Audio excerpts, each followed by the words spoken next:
Takže ahoj lidičky, chtěl jsem se vrátit na můj YouTube kanál. Budu teďka natáčet hodně YouTube, chci udělat novou sérii, takže doufám, že se vám bude líbit.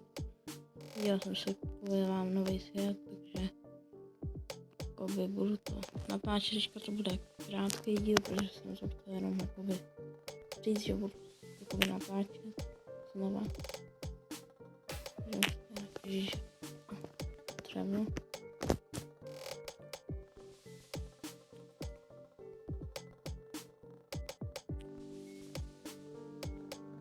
Abych chtěl tady třeba udělat jenom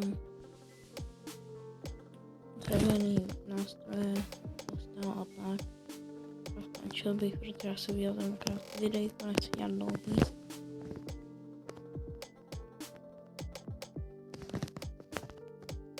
Doufám, že se vám bude toho série líbit. Pokud ano, tak mi dejte vědět v komentářích.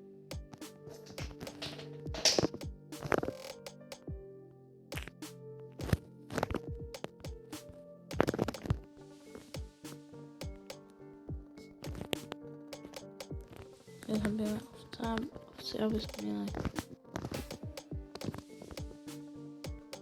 bavlnu na postel.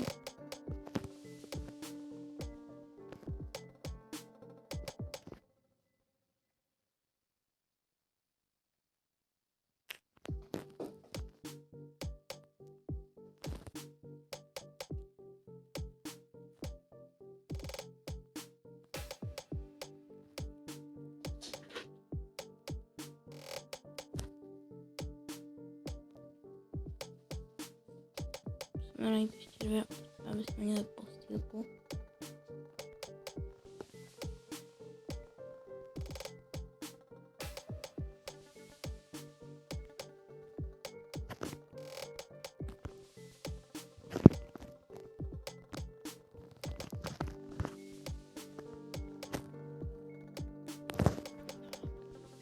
Ještě 1 ovce, aby jsme mohli mít.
Abych z toho videa už ukončil, protože si to udělal jenom krátký, abych nemusel jakoby obtěžovat tím. Doufám, že se mi tohle líbilo. Pokud ano, dejte odběr a like. Já to budu chvilku ještě hrát a čus.